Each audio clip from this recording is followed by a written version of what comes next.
Good evening, everyone. This is Lizzie, And I'm May. and we are Mayhem Mamas. We're on this channel. We talk about what we want because it's our channel. Yes, we do. And tonight is not an exception to that rule.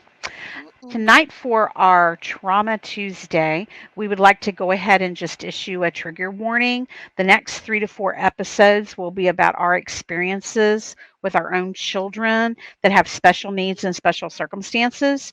These episodes may contain graphic details and descriptions, so you may need to wait and tune in for our Free for All Friday episode. We don't want to upset anyone in any way or trigger anything that may be upsetting to you. So just remember that for the next few weeks. But like I said, you can tune in for our Free for All Friday this week, and it'll be a lot of fun to listen and hear the comments for that episode. But for Yeah. tonight, we are on a serious subject matter. Yes, yes, yes, yes, yes. But I just would like to throw this out here.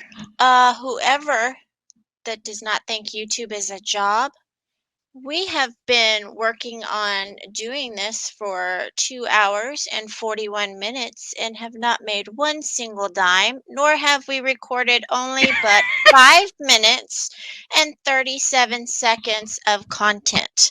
So, Technical issues all the time. ah, All the time. Oh my gosh. mm, So, yeah, we'll say just a little bit before we dive into our episode.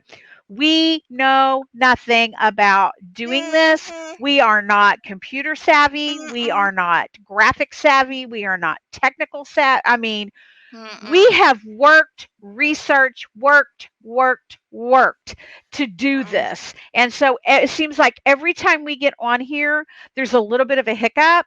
And mm-hmm. sometimes it's 15 minutes, sometimes it's 3 hours. So Yep. today it's more like 3 hours. So, yeah. And Uh, no money, honey. uh-uh. So, all these people that complain about these YouTubers getting paid because they're covering Johnny Depp and Amber Heard, or they're making money off of people who are missing or whatever, do this for a living.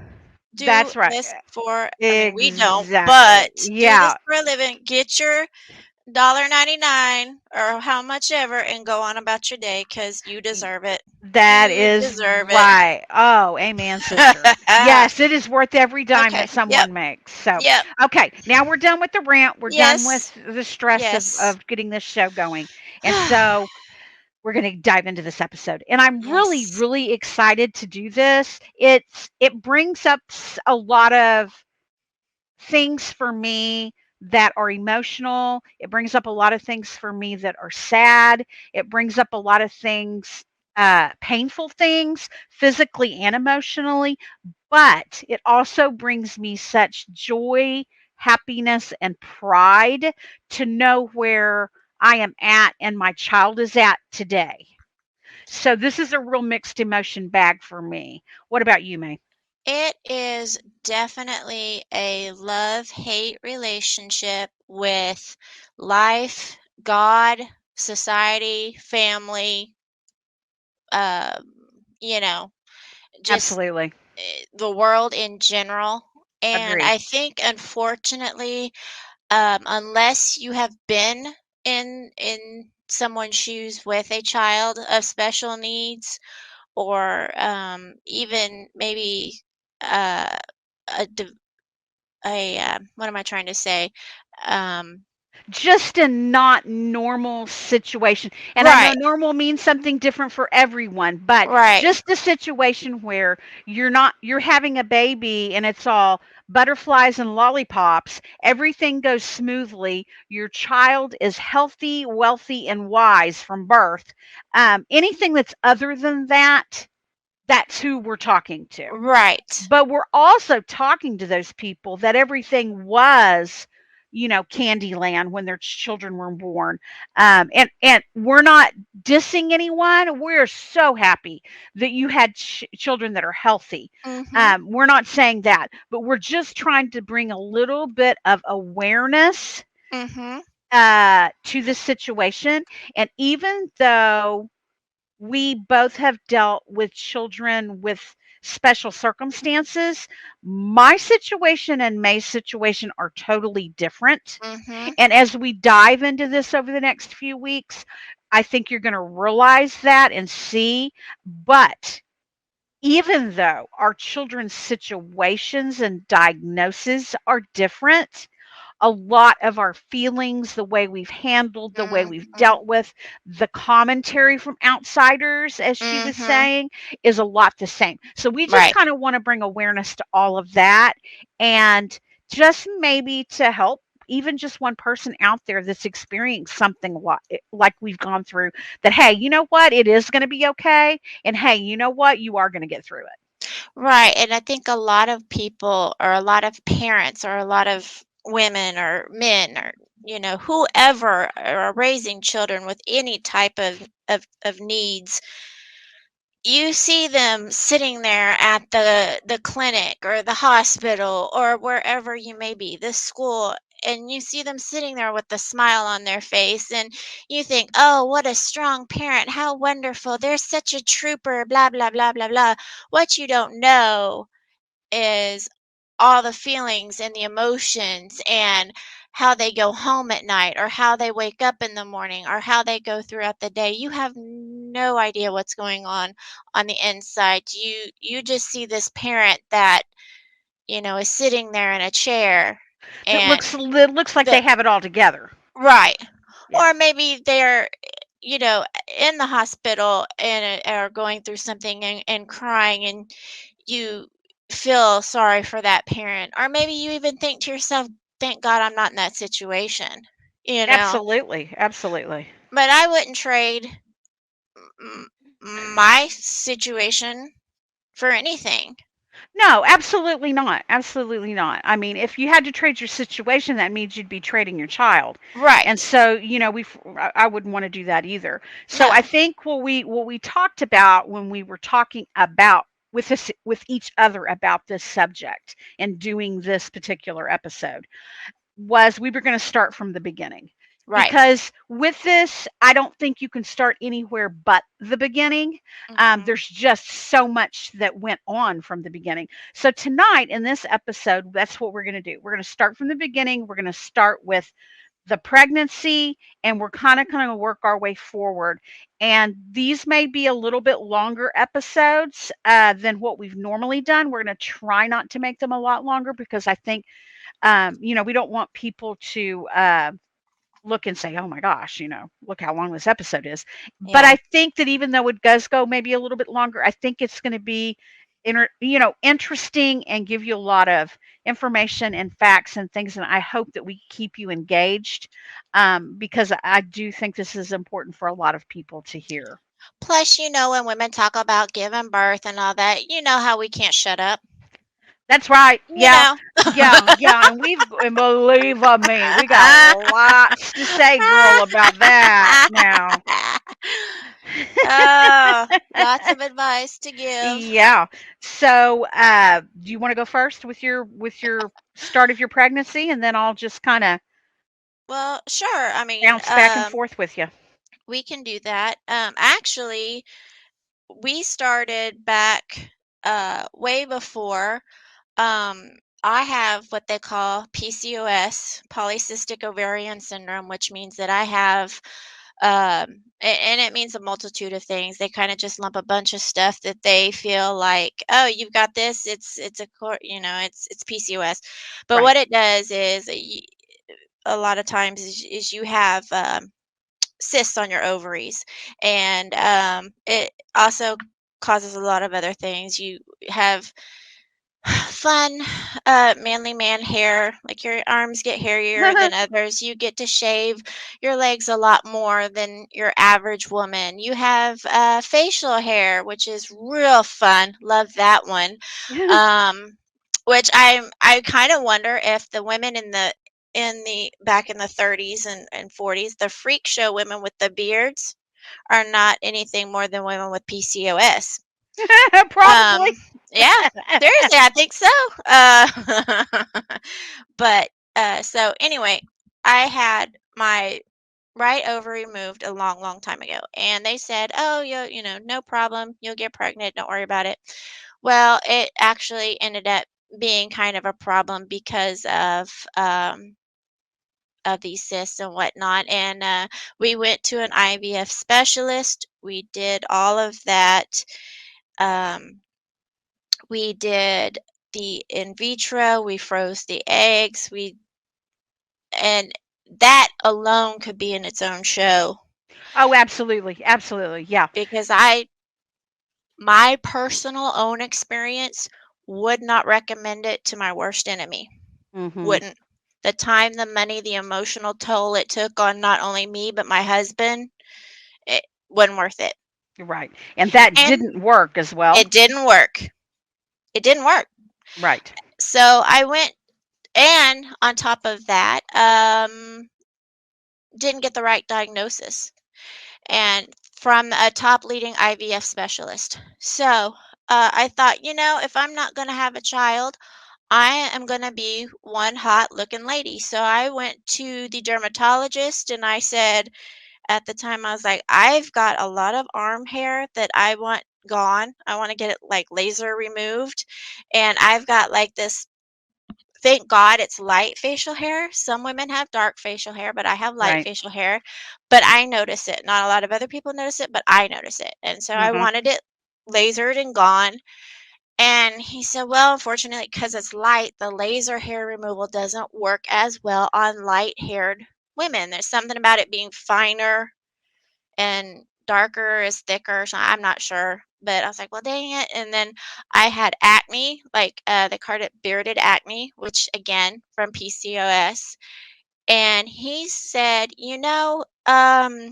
you have um, this situation, and I cannot for the life of me remember what it's called. And he said, I'm going to put you on metformin. And he said, it's it's been proven to work. And I was like, all right, look, dude, first of all, you're a dermatologist. I just came in here to get my acne cleared up and my hair removed. I mean, whatever.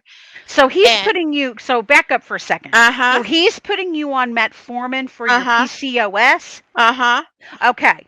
All right. He's putting me on my metformin because he knew that we had wanted to get pregnant and nothing had worked, but he said because of I had PCOS, he said this had helped a lot of women who had PCOS in the past get pregnant, and it was metformin.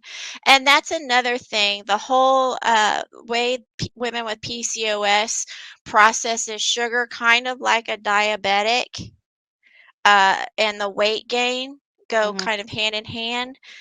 I don't necessarily have that problem. That's why when I was on metformin, it made me sicker than a dog. But again, I haven't looked in all into that. But however, that's what he did. He said, "Here's some metformin. It will also help with other things from this, that, and the other." And I was like, "All right." So I went home and I talked about it, and I was like, "Look, it's $10 a month. What do we have to lose? You know, I think this doctor's lost his mind. We went to the top specialist, to get pregnant, and You're right. he absolutely said, no, that's not what you have. You're fine. This is what we're doing. So I was like, look, we've tried everything else. What do we have to lose? Second month of taking my metformin, the full dose, get pregnant. Wow. So now I'm thinking this top specialist is a quack. I hate Right. him. I'm suing him for the rest of his life. um, but that's neither here nor there. I never did anything. I just was irritated with him and thought I'm gonna write a Yelp review that he has never seen the likes of. Right, right. But so anyhow, we because I have high blood pressure and all that other fun stuff, they monitored very closely. Everything was fine. It was a girl. We wanted a girl, found out it was a girl. Uh it was all great, fine and dandy. We Because I was high blood pressure, they did high risk. They monitored very closely. Come the 7th month, they did start to notice that some of her ventricles in the brain were enlarged. This could mean that she could be developmentally delayed some, or this could mean that she could be totally fine. Right. So I tried not to worry about it Of too course. much because that's not going to do you any good, No, and you're 7 months pregnant. and you're 7 months pregnant. My concern was not having this baby too soon. Um, but, you know, to be honest, back in the 6th grade, I had always started feeling like I was going to have a child of some sort with special needs. I don't know why. I had always just felt like I was going to be the one to have a special needs child. Uh-huh. And it started in the 6th grade. I remember because I was friends with a guy who had hearing aids, and a lot of people would make fun of him, and I could not stand that. Right. And I always wondered what it would be like to have a child with special needs, and that got ingrained in me. And then I just felt like that I was going to have a child with special needs. Right. And I have a Well, child. right, that's what I was getting ready to say. This particular child that you're pregnant with is with your second Is my husband, second child. Right. and it's your second child. And your Mhm. other child is much older. Right. And everything's fine there. So, Right, so to just so speak, yeah. viewers, he is just fine. A mama.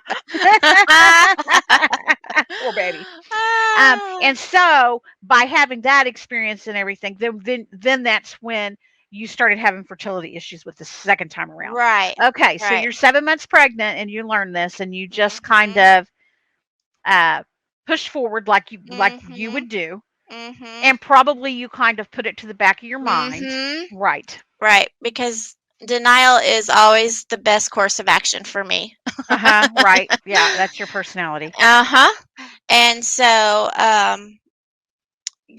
it wasn't until there we get to talking about having the baby. We were supposed to have her and they decide that no, we're not going to do that there. We're going to have her downtown. That way, if anything is wrong in the brain for the enlarged ventricles, they can rush her off and take care of it there, which Uh-huh. they didn't see anything else wrong other than just the enlarged ventricles. But that way they could have the neuro specialist and all these other specialists there just in case.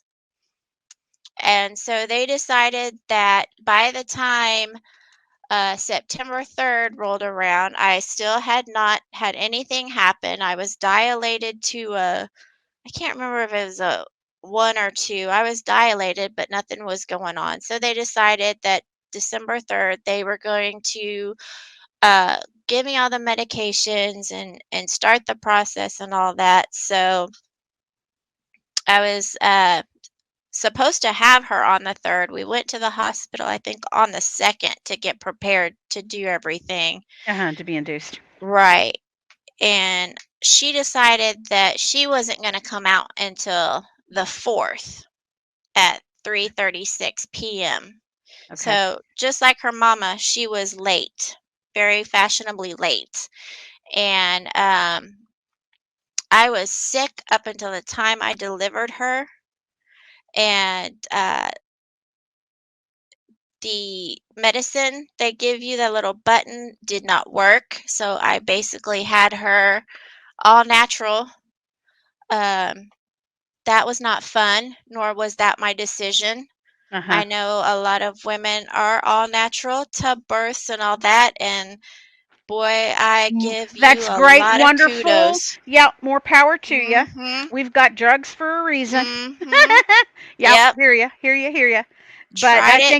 I think it's great if you Mhm. want that experience. I think it's wonderful, but also think it's great if you want to have a birth to where you're not experiencing all that pain and can Mhm. truly enjoy it. I think whatever your path is, it's wonderful. We agree with whatever you want to do as your choice.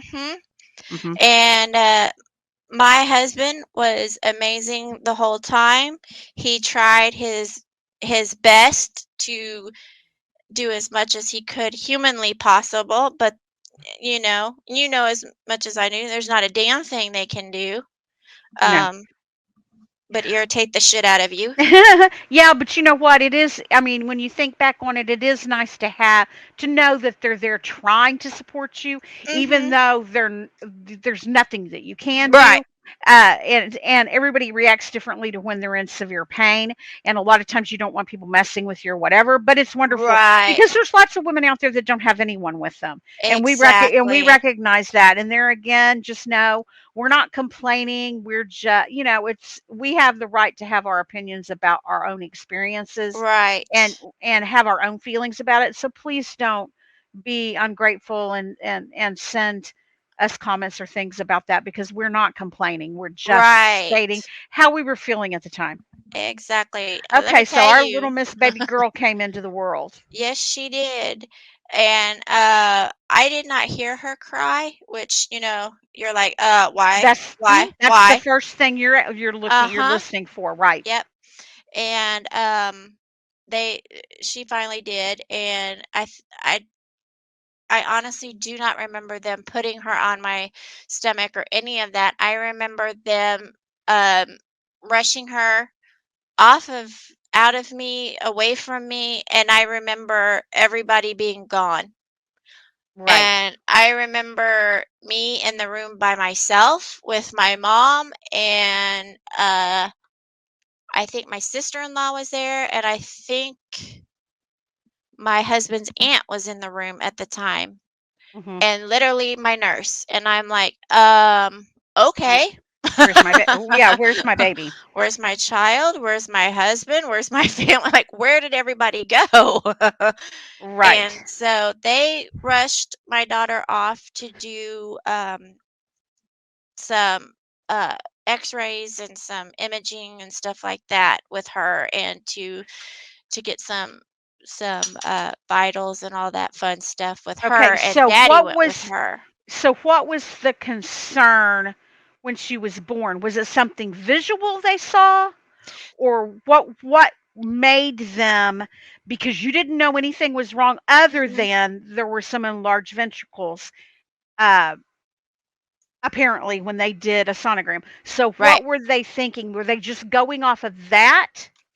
I think I they were looking to see if there was hydrocephalus.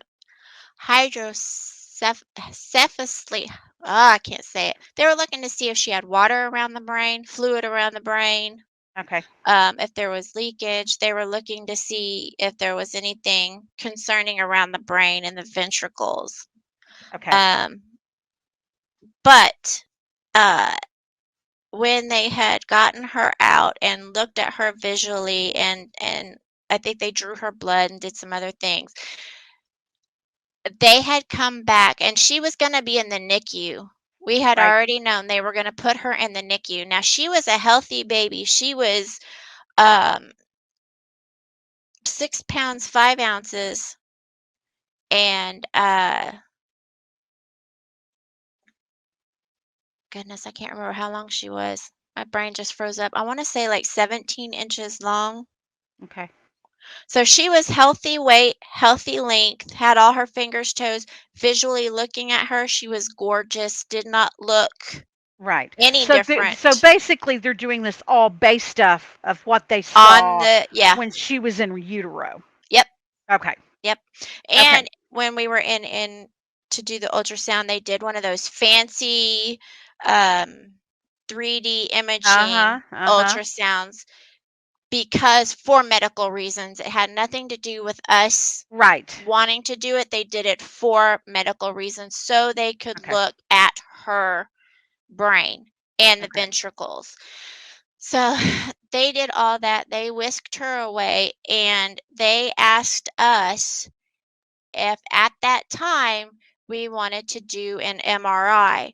And at that time, putting a small infant under sedation is, if they can get away from doing that, they highly recommend Sure.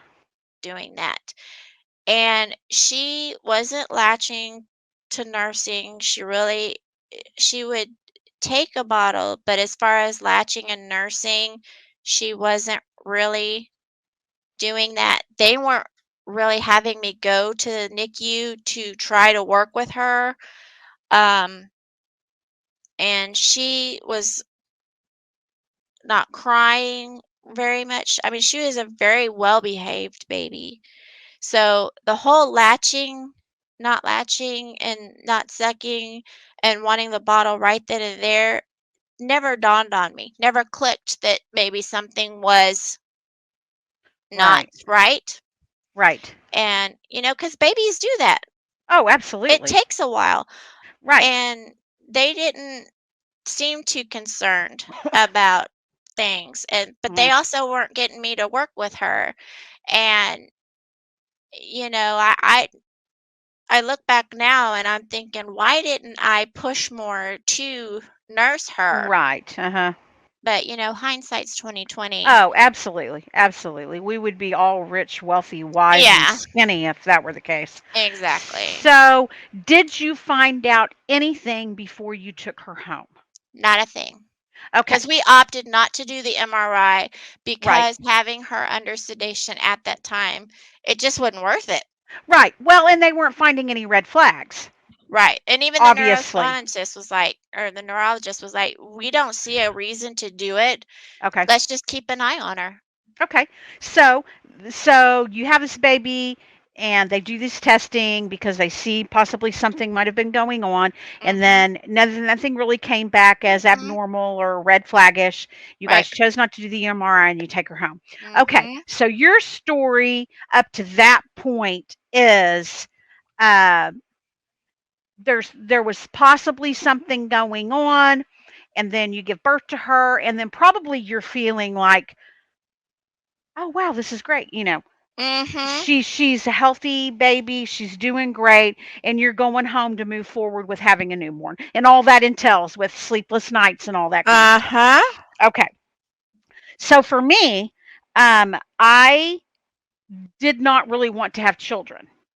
Ah. I mean, I say I really did not want to. I did not want to have children. Right. There wasn't a, I didn't really want to. I did not want to have children. Right. And so I was on birth control, and I was the person that never skipped a dose, that took it at the same time. I was very diligent about that because I did not want to have a child, and I even took extra precautions on top of that. And Mhm. so I did not want to have children. So when I actually found out that I was pregnant with my daughter, um, I thought I had the flu Oh, yeah. Yep. or some type of a virus, Yep. because I had been throwing up Yep. and I had been sick for a little while. And so Mhm. I went to the doctor, and when I was told that I was pregnant, I passed out. So I was extremely shocked. Yes. Um, and I was also the person that wasn't going to have an abortion. Okay. I There was really no reason, even if I really wasn't wanting to have children, that wasn't a reason enough for me to have an abortion. I didn't Mhm. believe in that. That wasn't my belief system at the time. Mhm. Also, I was able to take care of a baby. I had a job. I was making money. We had a two family income. There really wasn't a reason why I couldn't take care of a baby. Right. So of course, I was going to have the baby. I feel really. I've over the years have felt really bad because at the beginning of my pregnancy, I really was upset because I didn't want to have children. Right. And so later on, and we'll talk about that later, that those thoughts and those things that I was saying to myself and saying will come back to haunt me. So my pregnancy was easy, but it was rough. And what I mean by that is that I lost a lot of weight in the beginning because I was throwing up all the time. Oh, yeah. And I was already very small to begin with. Yeah. I only put in, and my daughter was 2 weeks past the due date, and I was induced. I gained 18 and a half pounds with her. Um, I went into early labor several times with my daughter, and my neighbor had to be stopped. Um, but even though I was sick from the day I got pregnant with her till the day I had her, Mhm. I never got the swollen feet, the swollen legs, it never Mhm. interfered with me doing what I needed to do. I could shave my legs, I could put my shoes on. I really honestly wasn't miserable.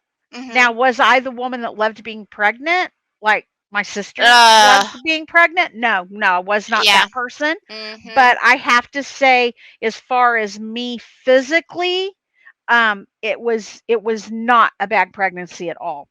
I had several sonograms done, more than several, done during the span of my pregnancy because of me going into early labor several times. Right. Plus, I ended up with toxemia towards the end. Okay. Not a severe case, but enough that I started swelling and my Yeah. blood pressure went up, that kind of thing. Uh-huh. Um, so my daughter was a planned induction. Mhm. We went in early, very, very early, really in the middle of the night. And then she was born 18 hours and 50 minutes after I went into labor. I was Mm. already at a 4 centimeter when I checked in. I'd Mhm. been having contractions for weeks, and obviously, I think I had been a little dilated for months because, like I said, I'd went into early labor several times.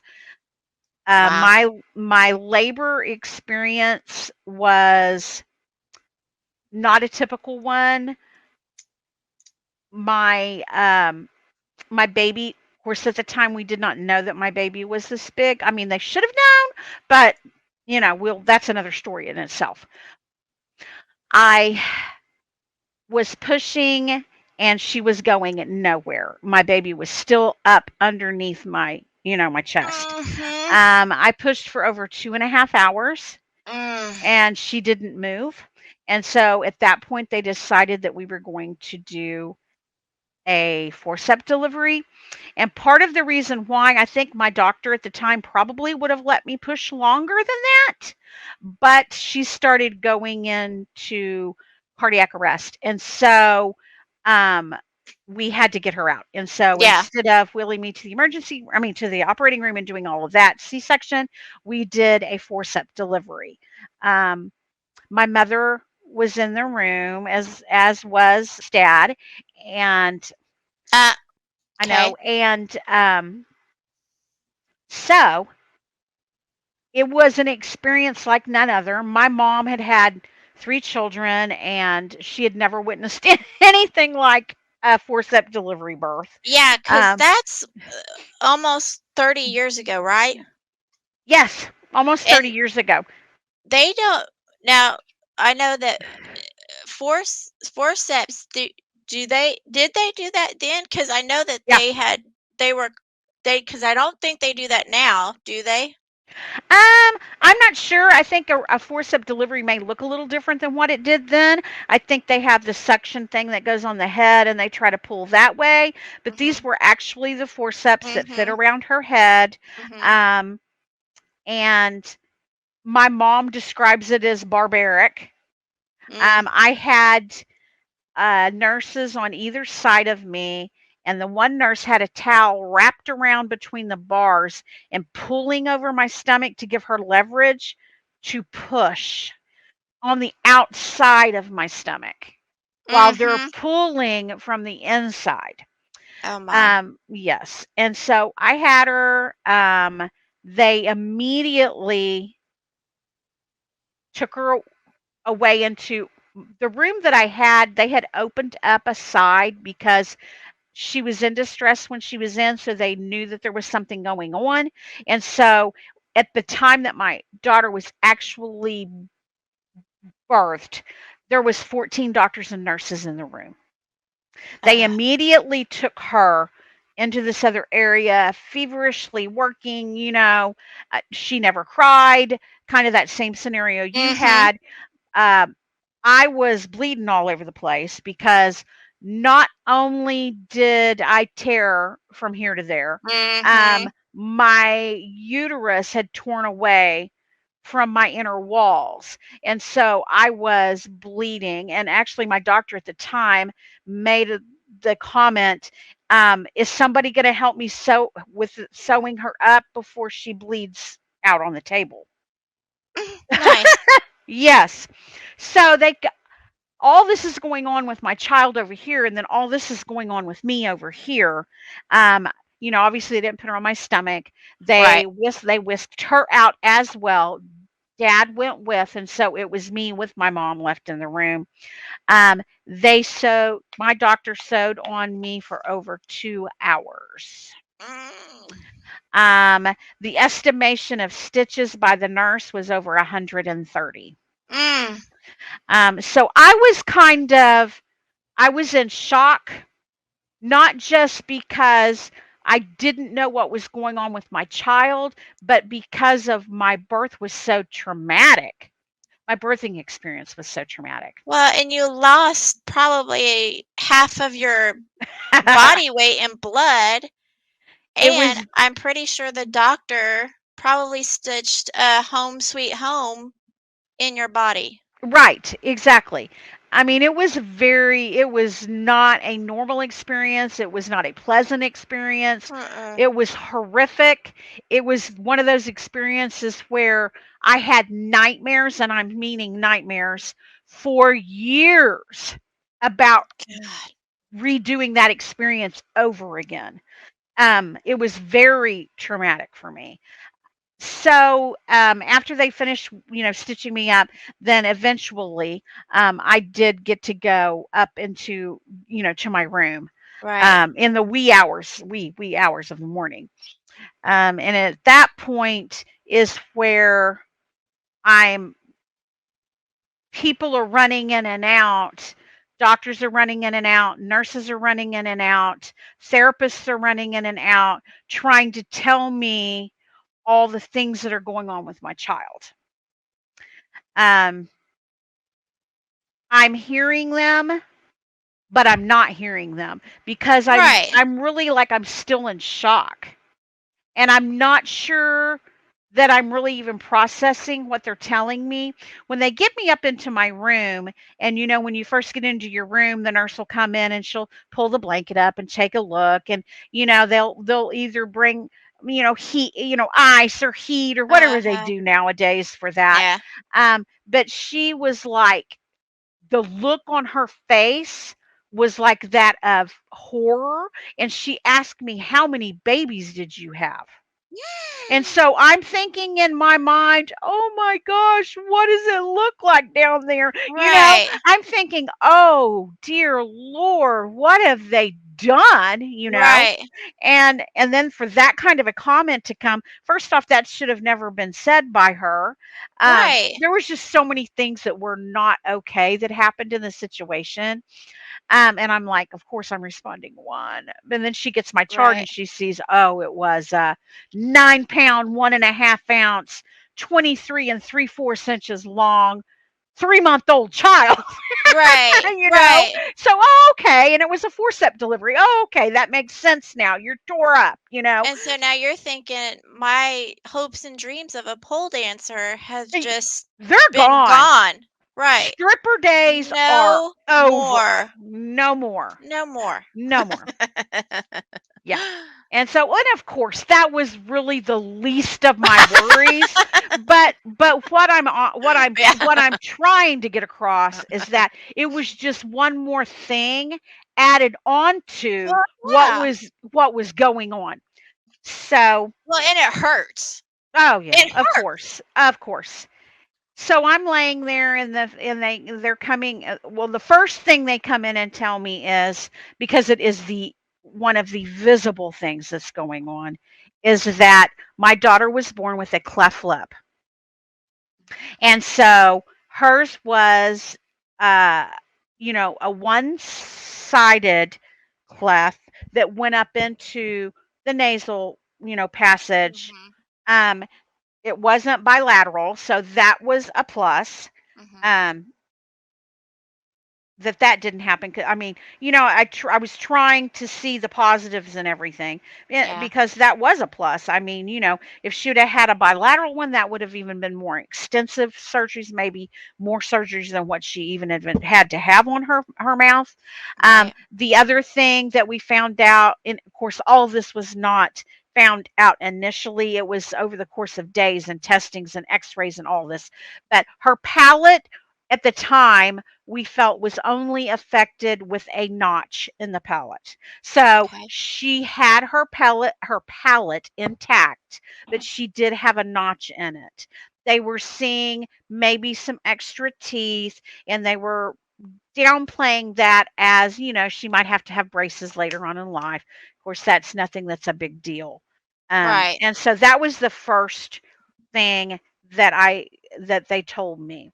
Then the second thing that my question is that was it a boy or girl? Because we didn't know, that wasn't announced. We were Mhm. assuming she was going to be a girl, but we really weren't sure on that. Right. We had kind of been told a couple of different things during sonograms, so there'd been points that it was one, it was another, it was switched, but we were thinking she was going to be a girl. Mhm. Um, so the next thing that happened, and it wasn't something that happened within like a couple of hours. I mean, we're talking about I had her at 11:50 p.m. We're talking about the next day into mid-morning. Now, what's the first thing that happens when you have a child and people call the Oh hospital, yeah. or you send out something Mhm. that says, I had my baby? First thing Mhm. everybody wants to know, is it a boy? Is it a girl? Mhm. Well, we couldn't answer that question because my child was born with ambiguous genitalia. Right. Um, for those of you that don't know what that is, it is where you you're not actually present with both sexes' genitalia, but the sex that you are present with genitals are enlarged, and Right. they may not be completely formed properly. So, the day that my daughter was born, there was a wonderful endocrinologist, pediatric endocrinologist, that was on call that day. And she was the person that came to see. And by seeing this and the way she was presenting, she had the knowledge to be like, I think that this child may have CAH, which is congenital adrenal hyperplasia. Hyperplasia simply means at birth. She posted with these symptoms. This may possibly be the reasoning behind it. So, at that time that my daughter was born, there were only about one and several 100,000 children that were born that had this disease. And so Wow. it wasn't well known. People didn't know a lot about it. You honestly could go to the emergency room and the ER doctor might not even know what it was. And so testing wasn't real prevalent. So what I mean by that was, yes, there were tests that could be done, but they had to be sent off. Right. And at that particular time, we lived on the East Coast in a very um, big city, popular city, had everything you could Mhm. possibly want medical wise. But the testing that had to be done had to be sent to California to a specialized lab that did these tests. Right. And it took 7 days Right. to get the testing back. So the next morning, she basically says, I'm assuming this is what's going on. We've sent out the testing. I'm gonna, you know, assume this is what's happening, but I can't verify it till we get it back. Well, right. And kind of threw a bunch of information at me. Uh-huh. I'll get into more of that in our next episode, but I do want to tell you everything that was told to me that was wrong with my daughter before we left the hospital. Now, we stayed in the hospital for three days, and then they let us go home. Mind you, was very healthy as far as birth weight. Mhm. And so that was definitely on her side. And Correct. so it wasn't like she was going to have to stay in the NIC unit because she was a 3 or 4 pound baby. Right. So at least she did have that on her side. And that's the Um, way E was too. She was not in the NICU for being underweight or, a teeny tiny baby or early or anything like that. uh She huh. was normal weight, normal height. They put her in the NICU because of the brain issue, and then that's Absolutely. it. And the Absolutely. NICU, amazing, Uh, amazing, amazing, amazing. right. Right. Well, obviously, when my daughter was born, she was born critical. Mhm. And so they took her there, but she also had the visible of Right. the genitalia and the mouth. And with the Right. mouth, I couldn't breastfeed her, Right. and she couldn't take a regular bottle. She had to take a special nipple bottle, and I had to actually hold her chin up and hold my index finger up over and push her mouth down, but pull her chin up to give her that extra support for her to be able to suck and to actually eat. Mhm. So it was a big process just for the eating part of it. But over the course of the next few days, then of course we've learned that she was suspected for the CAH. That wasn't diagnosed. Um, we were waiting for testing. Cleft lip, notch in the palate. We also learned on day 3 that she had a ventricular septal defect of her heart. She had kidney reflux, which is basically where her kidney was kind of smashed up against other organs and wasn't able to function properly.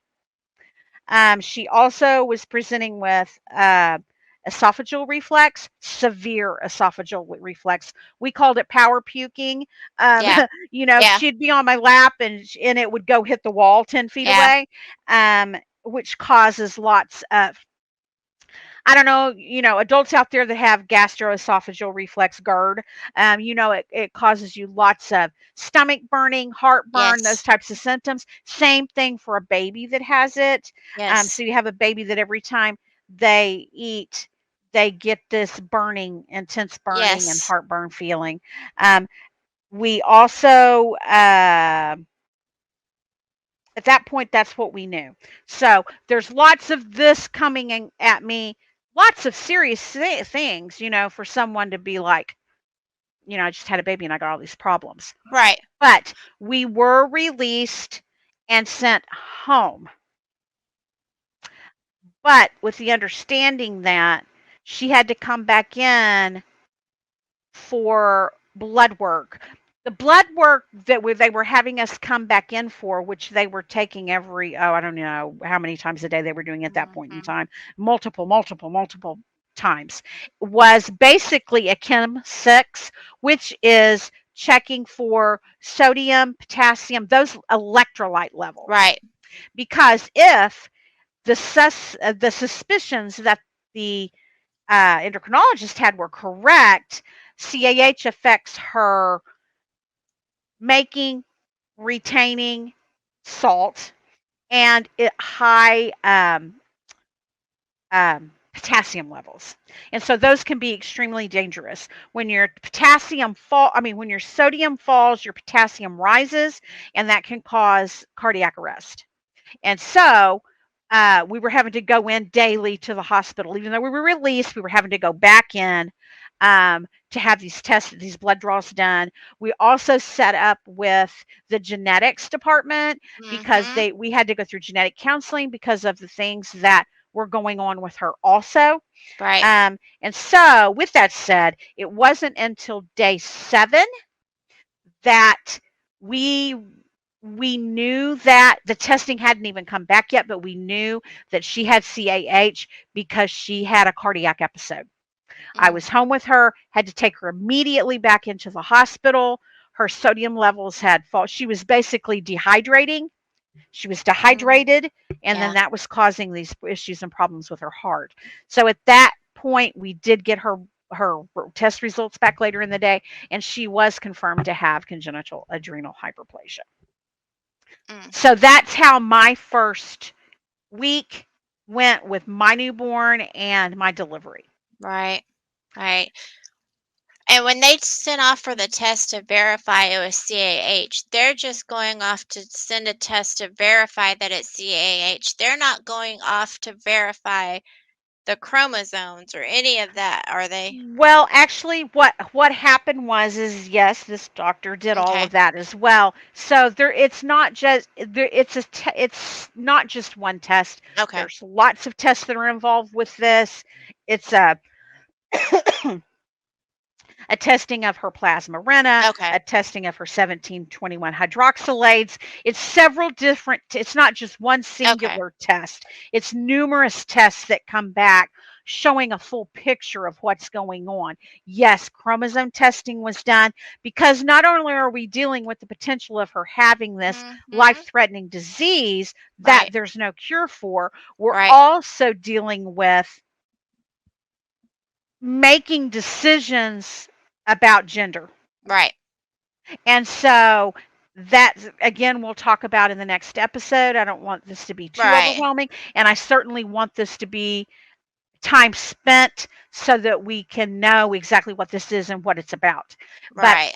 my feelings at day 7 were I was terrified that my baby might die, and I was just still I was in shock still.